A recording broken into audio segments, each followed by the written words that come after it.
Assalamualaikum warahmatullahi wabarakatuh.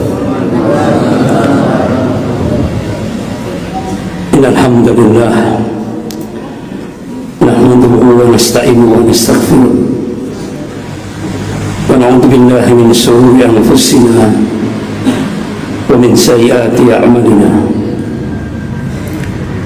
May yahdihillahu fala mudilla lahu wa may yudlil fala hadiya lahu. Asyhadu an la ilaha illallah wahdahu la syarika lahu wa asyhadu anna Muhammadan abduhu wa rasuluh. Ya ayyuhalladzina amanu taqullaha haqqa tuqatih wa la tamutunna illa wa antum muslimun. Ya ayyuhan nasu taqu rabbakum alladzi khalaqakum min nafsin wahidah wa khalaqa minha zawjaha wa batha minhuma rijalan katsiran wa nisaa'a wattaqullaha alladzi tas'aluna bihi wal arham innallaha kana 'alaikum raqiba. Ya ayyuhalladzina amanu taqullaha wa qulu qawlan sadida yuslih lakum a'malakum wa yaghfir lakum dhunubakum wa may yuti'illaha wa rasulahu faqad faza fawzan 'azima. Amma ba'd, fa inna asdaqal hadis kitabullah wa khairul hadi hadi Muhammadin sallallahu alaihi wasallam wa syarrul umuri muhdatsatuha wa kullu muhdatsatin bid'ah wa kullu bid'atin dhalalah wa kullu dhalalatin finnar. Masyaallah muslimin jamaah subuh rahimakumullah. Pagi ini kita akan membahas satu tema, insyaallah satu harapan ulama-ulama dunia Islam dan ulama-ulama bilad Syam. Insyaallah Indonesia akan menjadi pemantik awal Safatul Islamiyah global, kebangkitan Islam global yang puncaknya sebagaimana yang ditakdirkan oleh Allah Subhanahu wa taala dan dikabarkan oleh Rasulullah sallallahu alaihi wasallam. Puncak kemenangan Islam di akhir zaman Allah takdirkan di Palestina. Itu sebuah kepastian yang harus kita yakini dan tidak perlu ragu lagi. Jangan ragu, itu pasti. Bapak-bapak, ibu-ibu yang dimuliakan Allah, tentang prolognya sebenarnya sudah pernah saya sampaikan, tapi saya ulang lagi supaya mantap tidak. Tentang sunatut tadawul, Allah mengabarkan tentang sunatut tadawul, pergantian kepemimpinan dunia itu ketetapan Allah yang tidak bisa diganggu-gugat. Kalau bahasa Indonesia aksioma. Allah mengabarkan, Allah memberikan tanbih dalam surah Al-Imran ayat 140. A'udzubillahi minasyaitonir rajim. Wa tilkal ayyamu dawiluha bainan nas wa liya'lamallahu alladziina amanu wa yattaqida minkum syuhada wallahu la yuhibbudz zalimin. Wa tilkal ayyamu dawiluha bainan nas, dan masa kejayaan dan kehancuran, masa kemenangan dan kekalahan itu Allah pergilirkan di dan setiap manusia. Dari situ bisa diambil ibrah. Di tengah-tengah manusia dua masa itu Allah pergilirkan supaya dari situ bisa diambil ibrah, pelajaran. Waliya'lamallahu alladziina amanu, dan Allah ingin menunjukkan bukti kebenaran ini kepada hamba-hambanya yang aman, yang beriman kepada Allah, yang muwahhid, yang mentauhidkan Allah dalam segala aspek kehidupannya. Wa yattaqida minkum syuhada, dan Allah menjadikan sebagian mukmin mati syahid. Inilah yang diinginkan oleh Allah Subhanahu wa ta'ala. Wallahu la yuhibbud dhalimin, dan Allah tidak mencintai orang-orang yang zalim. Sebagian mufassir menafsirkan wallahu la yuhibbud dhalimin itu maknanya Allah Subhanahu wa ta'ala tidak mencintai orang mukmin yang tidak mau berjihad di jalan Allah. Allah tidak mencintai orang-orang mukmin yang tidak mau berjuang di jalan Allah.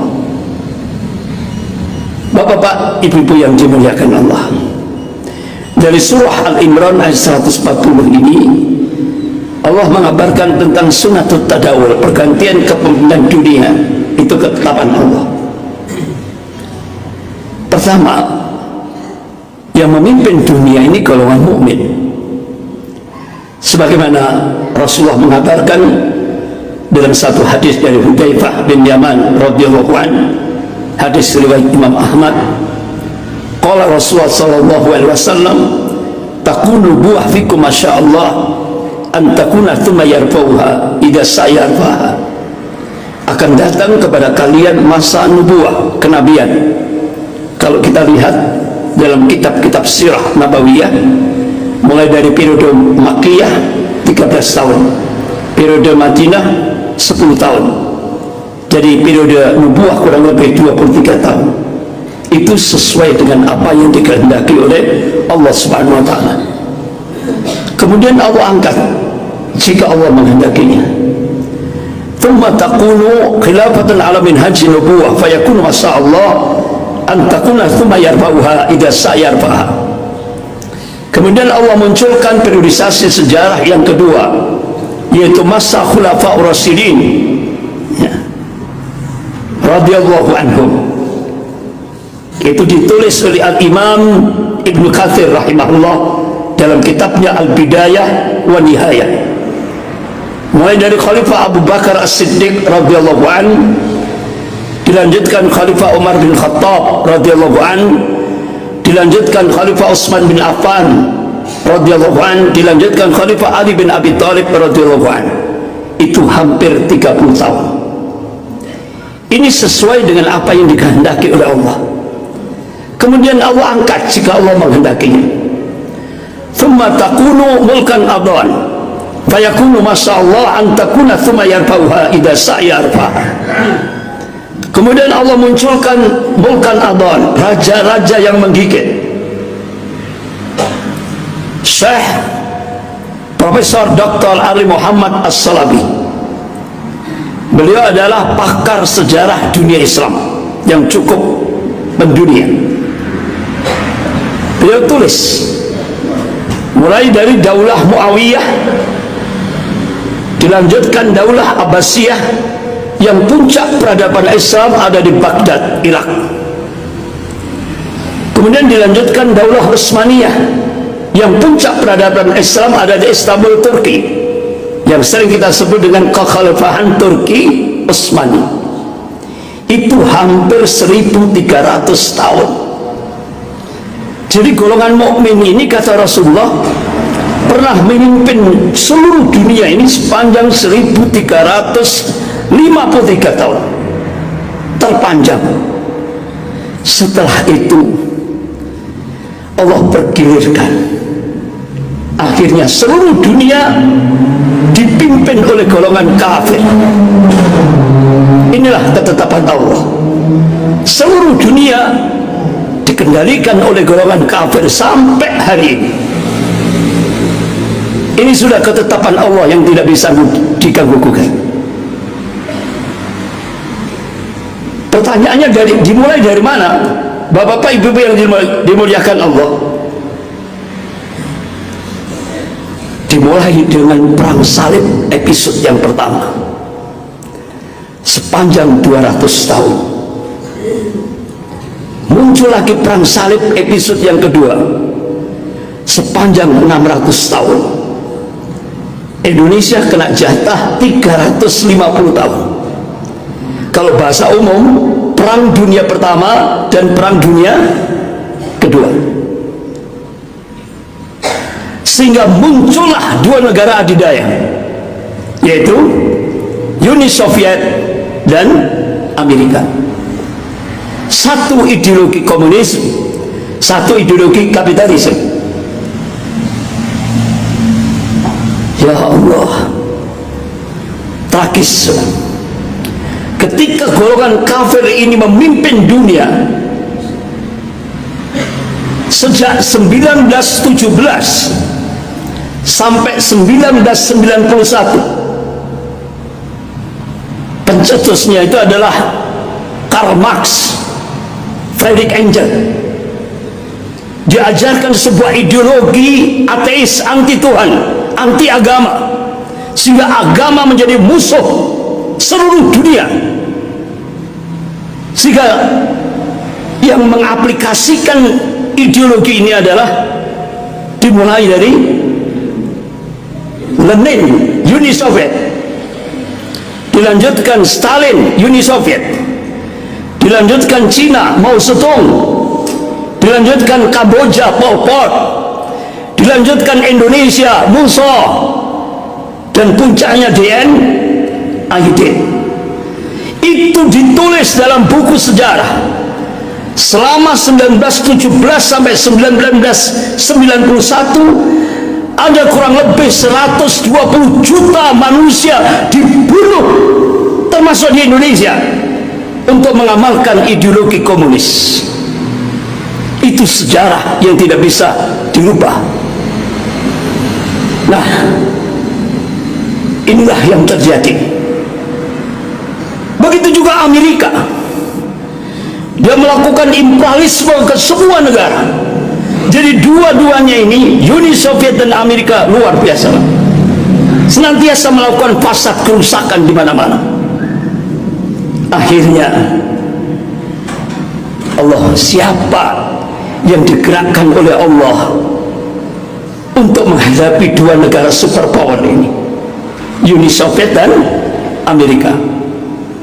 Ternyata seorang sahabat pemuda. Kita masih ingat dalam kitab Sirah Nabawiyah, sebelum Rasulullah SAW wafat, Rasulullah memberi amanah kepada seorang pemuda namanya Usama bin Zaid bin Haritha, umurnya 18 tahun. Aku beri amanah kepada kamu, aku jadikan kamu panglima perang untuk menghadapi dua negara superpower, Persia dan Romawi. Jadi dulu pada masa Rasulullah ada dua negara adidaya, yaitu Persia dan Romawi. Nah, kemudian ini ada negara dua adidaya negara ini, adidaya baru, yaitu Uni Soviet dan Amerika.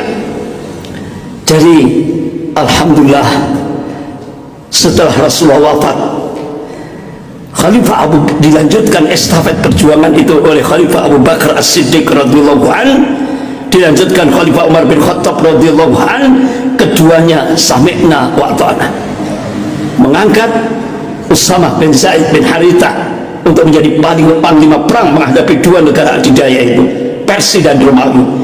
Dan alhamdulillah, ta'yidullah, atas pertolongan Allah, dua negara adidaya Persia dan Romawi bisa ditaklukkan. Ternyata apa yang diingatkan oleh Allah dalam surah Al-Fat ayat 23, a'udzubillahi minasyaitonir rajim, sunnatullahi allati qad khalat min qabl wa lan tajid sunnahi tabdila. Kata Allah, sunnatullah itu sudah berlaku sejak dulu, dan kalian tidak akan pernah melihat, menyaksikan perubahan akan sunnatullah. Artinya Allah mengabarkan sejarah akan berulang. Masya Allah, ternyata benar. Untuk menghadapi dua negara superpower ini, Uni Soviet dan Amerika, Allah gerakkan seorang pemuda sabab dari Palestina. Masya Allah, beliau adalah Syekh Dr. Abdul Azam. yang sudah pernah saya sampaikan dan tidak perlu saya ulang gitu ya. Dan akhirnya dua negara superpower ini hancur. Bahkan Presiden Gorbachev tepat 15 Februari 1989 langsung angkat tangan, tidak mampu menghadapi kekuatan yang dibangun oleh Syekh Dr. Abdul Azam. Padahal Syekh Dr. Abdul Azam ini diminta oleh lembaga Universitas Madinah Al Munawwarah untuk ngajar di sana, Ummul Qura dan perguruan-perguruan tinggi dunia Islam, ditolak sama beliau. Beliau tetap berangkat untuk menghadapi dua negara superpower ini. Alhamdulillah, Uni Soviet hancur karena Syekh Dr. Abdul Azam menghadapi Uni Soviet. Beliau menggunakan strategi perang gerilya, padahal senjatanya jadul. Itu persenjataannya itu gak imbang antara bumi dan langit, ya kan? Bapak-bapak, ibu-ibu yang dimuliakan Allah. Tapi Masya Allah, luar biasa, sampai beliau tulis kitab Ayatul Rahman fil Jihad di Afwan. Beliau sampaikan di dalam tulisan itu, Masya Allah, ketika peperangan terjadi sengit sekali, qadarullah amunisi mujahidin yang dipimpin oleh Syekh Dr. Abdul Azam habis, sehingga akhirnya Syekh Dr. Abdul Azam memberikan seruan akhiru dzikra wal doa, perbanyak zikrullah dan doa. Akhirnya tiba-tiba pasukan elit beruang merah Uni Soviet lari terpirit-pirit. Katanya ada pasukan berjubah putih yang persenjataannya lebih canggih dari apa yang dimiliki oleh Uni Soviet, sehingga akhirnya Uni Soviet hancur berkeping-keping. Yang tersisa tinggal Rusia. Dari apa yang dilakukan Syekh Abdul Azam, yaitu perang gerilya, yang itu pernah dilakukan oleh Indonesia pada masa Pangeran Diponegoro, dan itu pernah dilakukan di Indonesia pada masa Panglima Besar Jenderal Sudirman. Perang gerilya itu cukup ditakuti. Bapak-bapak, ibu-ibu yang dimuliakan Allah, ternyata Amerika setelah Uni Soviet hancur, Amerika kepingin mencicipi Afghanistan, jantungnya Khurasan gitu. Padahal Rasulullah SAW dalam hadis riwayat Imam Tirmidzi mengabarkan, tidak akan ada yang bisa mengalahkan orang-orang Khurasan. Bahkan Rasulullah mengabarkan, jantungnya Khurasan, dari Khurasan ini akan Allah gerakkan Ashabur Rayatus Sud, pasukan pembawa panji-panji hitam. Dia akan bergerak menuju sampai Elia, Yerusalem, Palestina. Dan itu tanda puncak kemenangan Islam di akhir zaman. Al-Imam Ibnu Katsir rahimahullah, Ashabur Rayatus Sud, pembawa panji-panji hitam itu adalah sahabat Khalifatullah Al-Mahdi. Itu kata Al-Imam Ibnu Katsir rahimahullah. Sampai akhirnya Amerika menggabungkan kekuatan Amerika dan 34 negara NATO digabungkan jadi satu untuk menghadapi mujahidin Taliban. Ternyata komandan-komandan militer Amerika dan 34 negara NATO, dia meremehkan. Bahkan dia memberikan statement di media, Taliban kalah sebelum perang. Kenapa? Kenapa mujahidin Taliban mundur?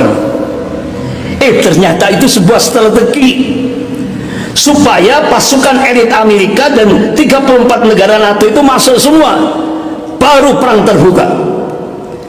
Ternyata itu yang terjadi, sehingga akhirnya bapak-bapak, ibu-ibu yang dimuliakan Allah, luar biasa dahsyat peperangan itu, sehingga sampai analis biaya militer dari Universitas Harvard Amerika, Linda Pervis itu, yang mengatakan Amerika harus membiayai perang dengan mujahidin Taliban itu 1 triliun US dollar, sehingga Presiden Barack Obama harus nambah utang untuk menghadapi mujahidin Taliban 12,9 triliun US dollar.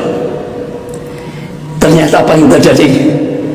Gak mampu menghadapi mujahidin Taliban, cukup tangguh sekali, sehingga akhirnya Menteri Luar Negeri Amerika Hillary Clinton memberikan statement di media internasional, kami akan membangun kekuatan yang lebih dahsyat lagi untuk menghadapi mujahidin Taliban. Amerika, 34 negara NATO, Rusia, Iran disatukan untuk menghadapi mujahidin Taliban. Apa yang terjadi? Amerika ini memang benar-benar nekat. Akhirnya tiap hari pesawat-pesawat pulang pergi. Begitu juga pesawat-pesawat NATO pulang pergi. Apa yang dibawa? Peti mayat pasukan-pasukan elitnya. Semua kendaraan tempur hancur berantakan. Inilah yang terjadi di jantungnya Khurasan. Sehingga akhirnya bapak-bapak, ibu yang dimuliakan Allah, Presiden Barack Obama akhirnya mengatakan kami tidak sanggup lagi menghadapi mujahidin Taliban. Sehingga akhirnya Uni Soviet hancur, tinggal Amerika. Tapi Allah munculkan lagi satu negara adidaya baru, yaitu Cina. Tapi Amerika sudah mulai tersiap-siap dengan statement Presiden Donald Trump, saya akan menjadikan keadaan Timur Tengah seperti neraka. Baru selesai memberikan statement seperti itu, Bapak Ibu bisa lihat sendiri di media sosial, Allah turunkan api itu dari langit, dan itu ada pesawat yang men-shouting kejadian itu, sehingga akhirnya seluruh Los Angeles, ya, seluruh Los Angeles itu istilahnya ibu kota yang elitnya Amerika terbakar seperti neraka. Bahkan keluarga Rothschild yang itu elit global, dia kan tempatnya yang paling tinggi, sampai akhirnya pemadam kebakaran itu membutuhkan waktu untuk ke atas itu 33 menit. Nyampe di atas, semua orangnya sudah mati, rumahnya sudah hancur, terbakar. Itu elit global, Pak, yang menguasai dunia. Tapi ternyata Presiden Amerika tidak sadar-sadar, Pak, masih saja sombong, akan saya jadikan Timur Tengah sebagai neraka. Ternyata akhirnya Allah marah.